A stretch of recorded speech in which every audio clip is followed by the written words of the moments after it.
Hello everyone, and today we're going to be taking a look at the AMD Radeon RX 6700. This is the non-XT variant, we've got to say. Quite a rare GPU these days.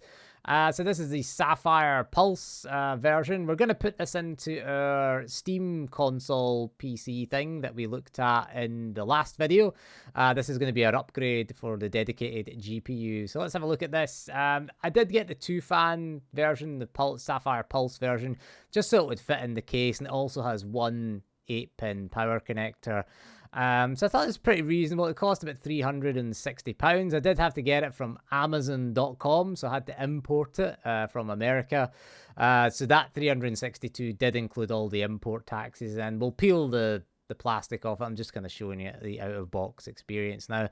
What we'll do is we'll take a look at this. Listed as 1440p, so that's what resolution we're going to test it at, and we're going to test it in Windows just to get a benchmark of what you can expect performance-wise. Right, so in terms of relative performance, I'm using Tech Power-Up's data because I don't have a lot of data in terms of GPUs to compare it to. So you can see here it sits roughly in between the 2080 and the 2080 Super in terms of performance, which isn't too bad really for what we paid for this card, I don't think. It sits slightly below the 3060 Ti, but bear in mind the 3060 Ti is up a price bracket, I would say, so it's not too bad in terms of performance. And there's the XT as well. The XT version again is again going to always be a higher performing card, but again it is up a price bracket. This was £362 it cost me in the UK. Well, it cost me from America. I had to import it, but that included all the import taxes. It was £300 it would have been before, but I had to pay that. I've had to pay all the taxes, but that's still a decent price, really. The 6650 again is slightly worse, but again it's less money. You're talking about £330 in the UK, so an extra £30 for 4% performance. It's maybe not great, but you know it's not the worst in the world. So it's kind of weird if you look at in between that 300 and £400 price bracket, which most of these cards are. The 3060 Ti and the 6700 XT sit at the top end of that. You can get them on sale for £400, but they tend to be north of £400. You know, you're paying more to get more performance. You're getting, what, 5 to 7% more performance, but you are paying more money. Now, the card that we replaced in the PC that we're going to test on was the 2070 Super. If you have a 2070 Super, it's definitely not worth the upgrade. You know, it's 9% performance that you're gaining. And 2070 Supers can actually be had pretty cheap these days secondhand. Same with 2080s and 2080 Supers. They're might be worth a shout for them secondhand. Again, I'm going to take this graph as, you know, they've done probably more thorough testing than I can do. I can only test it against cards that I have, and I don't have a huge amount of cards. I've got a 2070 Super, which again is better. I've got a GTX 1070, which there it is there. That's quite a nice uplift in performance, you know, 40% roughly on average. Bear in mind, this is, I think, is just rasterization performance, and we've also got a 3080 Ti, which again is it's a whole, you know, a whole other price category, so there's no point in comparing it to that. That's just in a different league from the 6700. So I don't have a huge amount of things to compare it to. So let's get to the game performance. And again, we tested the games at 1440p. It is advertised as a 1440p card. I know it says here 1080p, and it has a little yellow mark against 1440p. It says playable. What does that say? Good, playable, and I take it playable at 4K if you want 30 FPS, I guess. But we'll go in and check out the benchmarks anyway. Right, so we're starting off with Elden Ring then, and we're doing our aggroing all our friends at the Gatefort Ruins. This is 1440p and high settings. We haven't gone for ultra or maximum as it's called, because there's not much of a difference really between high and ultra, and the performance cost just isn't worth it. So you can see here it is more CPU bound than anything else here on high settings. We've aggroed all these dudes. Look at them, they're mad. They're so angry. They did kill us the last time that we did this, but yeah, so it dips down into the 50s. You can see the GPU utilization dropping. So this is more of a CPU issue here with all these guys and their AI and their torches. Oh, look, we missed one, mate. Get defending the gate fort, son. There you go, we missed one. So yeah, all these mad dudes so angry at us. The wolf is angry, but we jumped over it. But yeah, so frame rate is pretty good. We did get an average of 55 FPS. You could drop some of the settings, but I don't think that would really help much, to be honest with you, because this is, again, quite a CPU bound part. Elden Ring, it isn't the best game to benchmark, to be honest, but when you get away from those dudes, we'll reset them all by resting at the site of grace, and the frame rate is mostly a stable 60 FPS when you're not aggroing everybody. So maybe some of the bigger bosses later on in the game might give you a few issues. This isn't really a problem on this monitor because using a VRR monitor, but just be aware of that. Elden Ring, it's not the best PC port, to be honest. You can see with just a few enemies on screen, the frame rate's okay. We'll kill this thing and we'll pick up the Ashes of War here just to show you a little bit of combat with those dudes in the background there. So it's not too bad. The frame time isn't the best, but then again, Elden Ring's not the best port, we've said in the past. So yeah, that's Elden Ring. It's okay. Performance is marginal, the AMD Software said. And I would agree with that. Right, so Dad of Boy then from 2018, which was released in 2022 on the PC. I still have to get that in there. So this is 1440p, native 1440p and high settings. And the performance is pretty good fighting this boss. This boss is quite good because it is quite GPU bound, this kind of fight that you encountered earlier in the game. And yeah, the performance is reasonable. Ultra settings did have dips down into the 50s most of the time, but so I would recommend high settings. High settings is still better than the PlayStation 5, which doesn't have a native port. That's 1080p at 60 FPS. So you can see here we're nice and, well above 60 FPS. In this fight. At the end of the fight is where it is most GPU bound. I threw my axe at him for some weird reason. Rather than that, it's this part here that is the most GPU bound part, or the bit where you're with Atreus and Atreus is starting to stab him. That's the part that always caused dips in performance, particularly on other cars. This part right here, you can see the frame rate is still in the 70s, so that is pretty reasonable. It's about, again, very similar to the 2070 Super. That had DLSS on. You can see when we test it, see it dipped down 61 there right after that briefly, and then it's back to the mid 60s. So this part right here tends to be the most GPU bound part of the game here. This part right here. At least early in the game anyway, with this fight and the ensuing cutscene afterwards. Alright, so we will move on and look at something else now. I think we'll take a look at some ray tracing later on in the video, but we'll look at some rasterization in Spider-Man then. Right, so Uncharted then. I was going to do Spider-Man, but I realized that I forgot to record the recording didn't come out very well with the non-ray traced performance. So we'll show you the ray tracing stuff later in the video. So this is Uncharted 4 then. This is our little benchmark run that we usually do, where we go a bit of driving, bit of combat, bit of platforming. I like this little section. I just picked this section. And again, performance, this is 1440p and ultra settings. And the performance here is, again, reasonable. Again, it is it's not that dissimilar to our 2070 Super. I do have the video on that, the 2070 Super in 2023. And again, it really isn't really that dissimilar. Again, we had the same PC setup. We should point out that this PC is I've got the Ryzen 7 3700X as a CPU, 16 gigs of RAM, DDR4 at 3200 megahertz.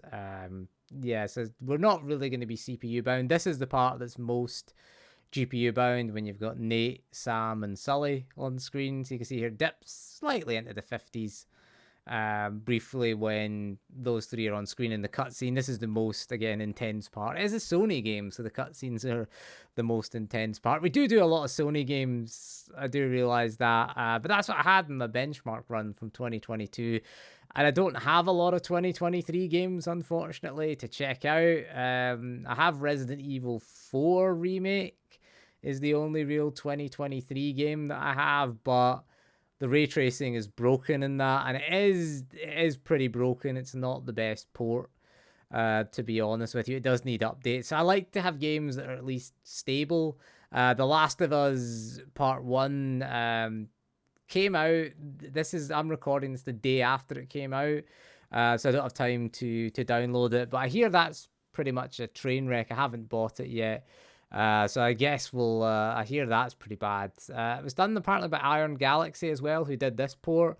But this one turned out not too bad. I mean, the shooting, we've done a bit of vehicle section, shooting section. Ultra settings, 60 FPS is, it's nice. And there's a nice bit of overhead there. Again, you do have FSR 2.1 in this game if you want, if it does struggle and dip below 60 FPS later in the game. Because some of the later parts, I mean, I just picked this part because it's kind of typical of Uncharted. It's got a bit of exploration, bit of driving, traversal, shooting. Because I like it because it's got your traversal in the car is pretty fast. So it's a good workout for the system, I think, this area. And again, frame rate is just, again, between 60 and 70 FPS. And that's okay for ultra settings in this card. Again, this is GPU bound as well here, so it's using decent amount of VRAM, over 8 gigs. This is 10 gigs, we should point out. So, it's a bit of it's not too bad, particularly with rasterization. That it's not so bad. There we are using the AMD software to record this as well. We'll take a look at the AMD software later in the video. But for now, we'll go and check out the Achilles heel of RDNA 2. I don't know why I threw a grenade there. I pressed RB instead of LB there. So again, the performance is pretty reasonable here. But we'll go and check out some ray tracing now. And now we'll check out Spider-Man. Right, so good news, I found the Spider-Man footage without ray tracing. So this is again 1440p high settings. We're going for low traffic density and low crowd density because that does impact the CPU performance rather than the GPU. So for GPU tests, we don't want we're not testing the Ryzen 7 out. We don't want it to be CPU bound, but the performance is pretty reasonable. We've got FSR 2.1 enabled with a dynamic resolution target of 60 FPS. So any dips below 60 FPS, the FSR will kick in. Again, you can use this. The good thing about Spider-Man, it does support all of the sort of resolution scaling technologies. Obviously, we can't use DLSS or XESS because we don't have an NVIDIA or an Intel card. But we can. The rasterization performance is pretty reasonable. Again, between 60 and 70 FPS at 1440p. So we'll move over to ray tracing where things get a bit more interesting.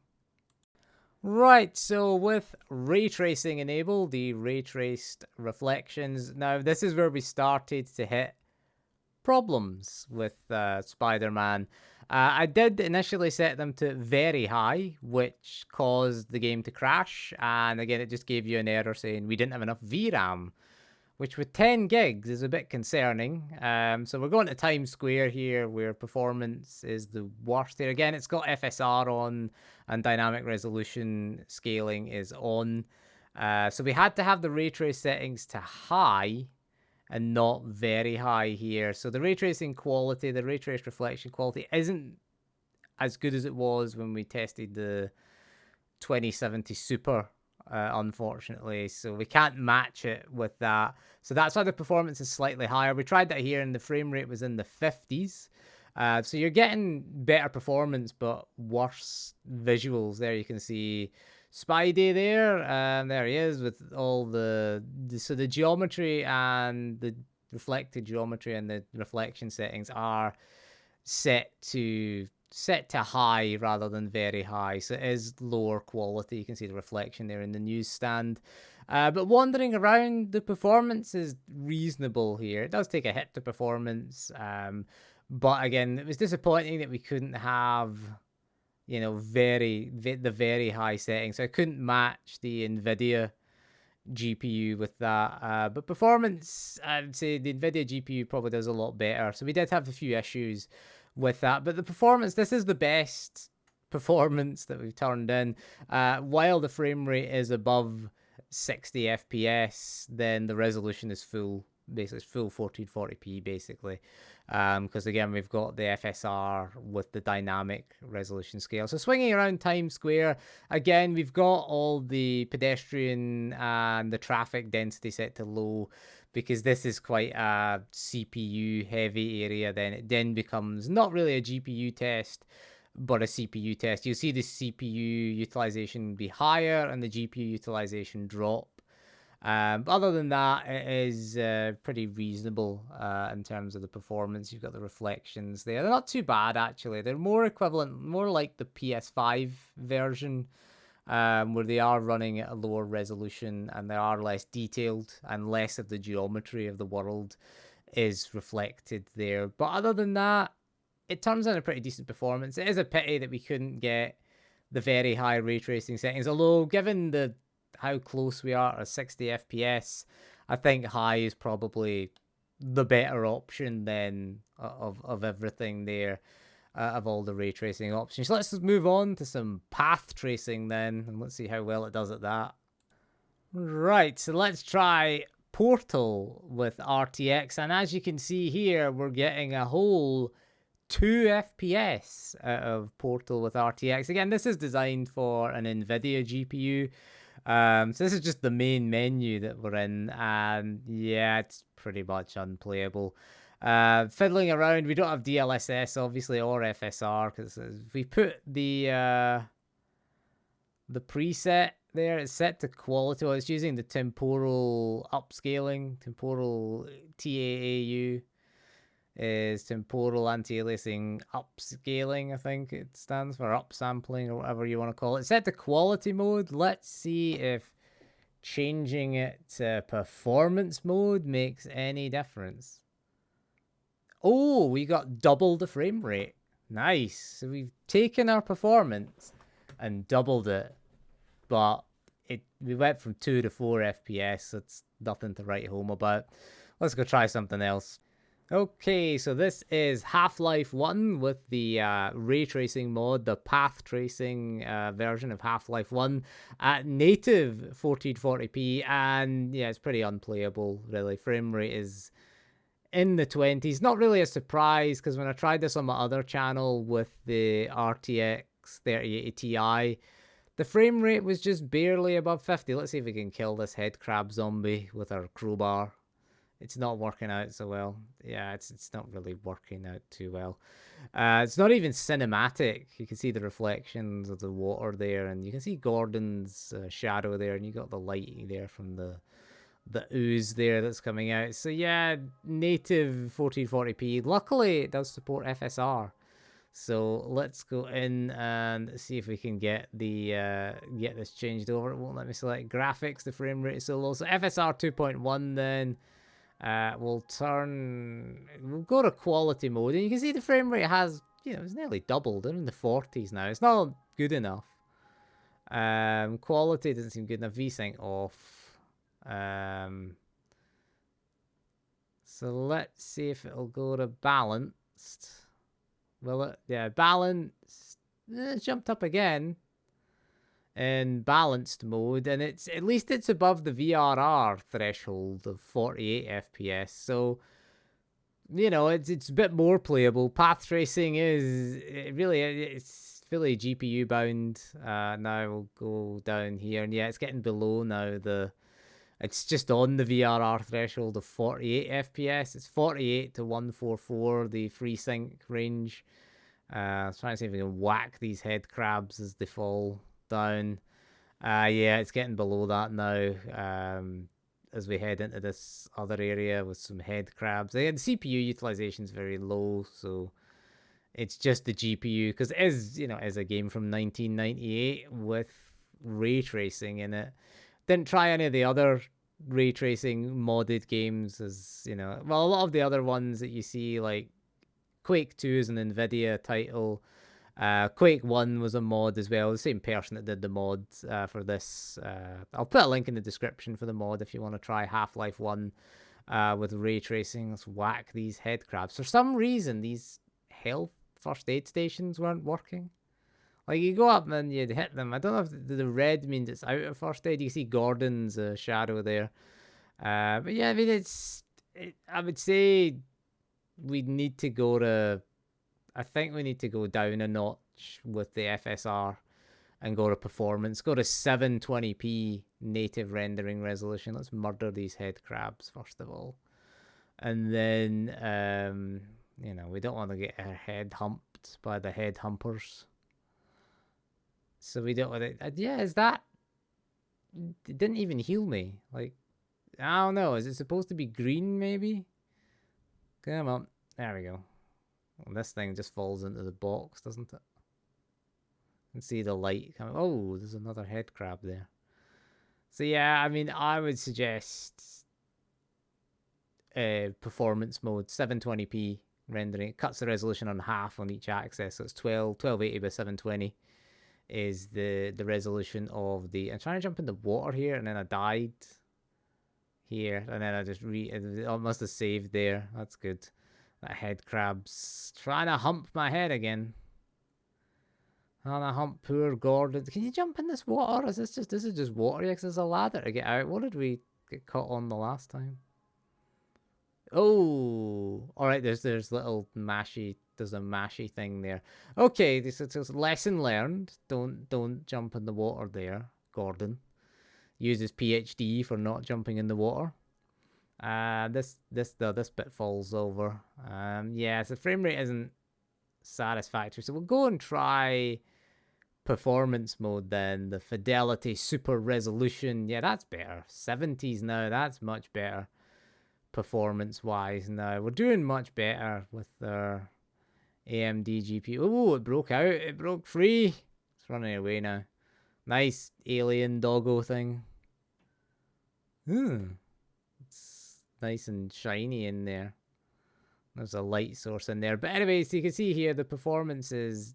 Why didn't he jump? Damn it, Gordon. I know you're only at 720p. Let's see if we can avoid... Yeah, avoided that head crab. Third time lucky there. But yeah, so you can see the performance is improved massively at 720p native rendering.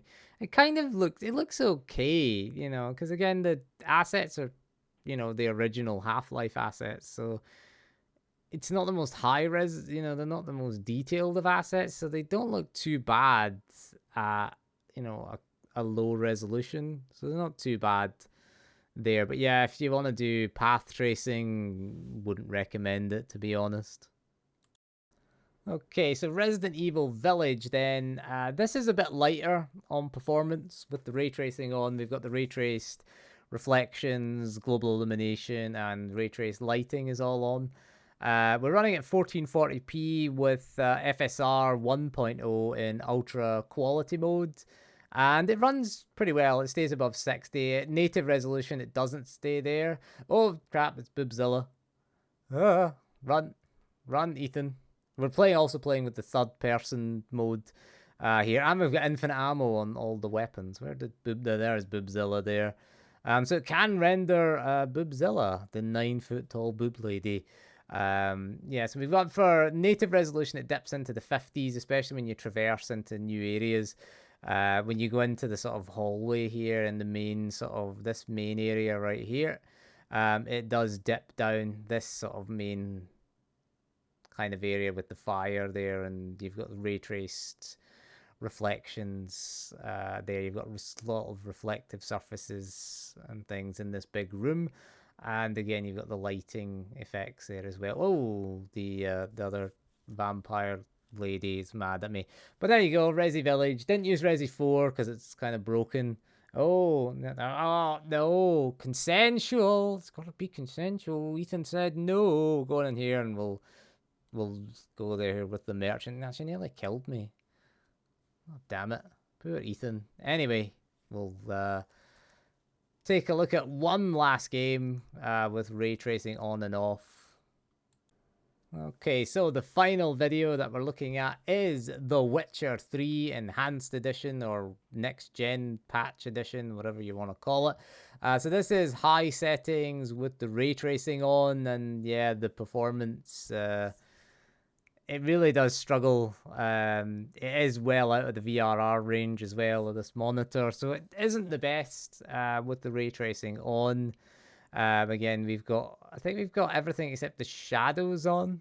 I think we've got ray trace reflections, ray trace global illumination, and as you head into White Orchard here, it is way better than the iGPU we looked at the last time. It's kind of similar to that performance, but it looks way better. That was around 40 FPS, although we capped it at 30 FPS when we looked at it with the integrated GPU. So at least we've got that to look forward to on the Steam console. At least we've got that, and we're into the 30s now in White Orchard. Again, it just doesn't run well. Again, AMD RDNA 2 is not the best. You can see the water there with the reflections of the boat there, and it just doesn't perform well at all with ray tracing on. It is kind of the Achilles heel of RDNA 2. Hopefully when the next gen stuff comes out, you know, the 7000, we've yet to see the mid-range 7000 series. We've had the 7900 XT and the XTX, but we've yet to see anything in the sort of middle of the range in terms of RDNA 3 GPUs. It'd be nice to see if we get them, because the 6700 and the 6650 XT and the 6700 XT, they're still technically available. So let's go and turn off the ray tracing, and we'll show you video as we need to go into. And so there it is. We've got ambient occlusion on and global illumination on. So we turn that off, and we'll put FSR. We'll keep anti-aliasing as FSR2. DLSS not supported, it says, and dynamic resolution scaling, we'll keep it on. We'll set it to auto, and you can see immediately we've near enough doubled the frame rate. We're now in the 80s as opposed we were in the 40s, so runs fine on this GPU. You could argue The Witcher 3 is an older game, but it is an older game that has received an update recently, and again, you know, it got the next gen patch on consoles, and it was added to the PC as well. So yeah, frame rates as we go out of White Orchard, and there's less NPCs, getting towards triple digits here. Again, it's an older game, so you can see here we're getting towards the 100 FPS. I forgot what the jump button was for the horse. I played so many games with horses, and they all have different buttons to jump over things, so I forget. So yeah, we're getting towards the hundreds, and the frame rate is pretty reasonable. So yeah, I mean, overall, our impressions of the 6700 XT, it's not a bad little GPU for the money. I do like the fact that it is quite small. The temperatures have been reasonably good. And what we've also have to say for the AMD software, it really has come on massively since the last time I owned an AMD GPU. The last AMD GPU I had was the R9 3900X. We'll turn on the ray tracing again, and it was the AMD software was pretty poor. It was pretty poor there, and I always felt like that was the area they could really improve on, but they have really improved upon it. The Adrenaline software is excellent. You know, the recordings, sometimes the recordings have, I don't know if they're observing these hitchings, if that's just the editor's playback that's doing this, but I quite like the Radeon software now. It gives you like a readout. You can do things like undervolt the GPU. You can do overclocking on the CPU and the GPU all in one spot, because this is an all AMD system. We've got the Ryzen 7 and the Radeon GPU. It's a shame to break the system up, but we're going to be doing the system, putting it in there. We'll try it with SteamOS now and see what difference the dedicated GPU makes. I wanted to use Windows because, I mean, most of these games that we tried are all Steam Deck verified. They're all SteamOS verified at least.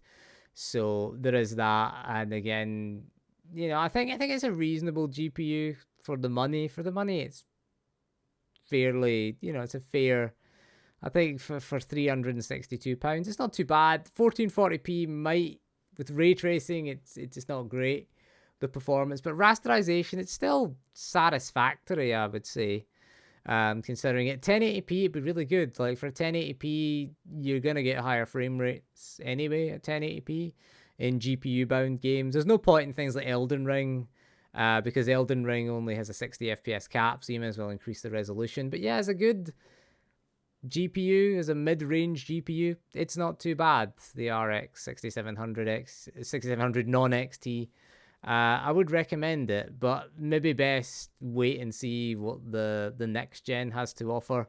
But we don't know the prices of the next gen stuff, and they seem to be quite high, so might be a better buy just now, or wait for the next gen. It's up to you. But again, performance may be better, but pricing may be higher as well, so let's hope that trend doesn't continue. But anyway, that is all for this video, so thank you for joining me. We'll see you again soon, and goodbye.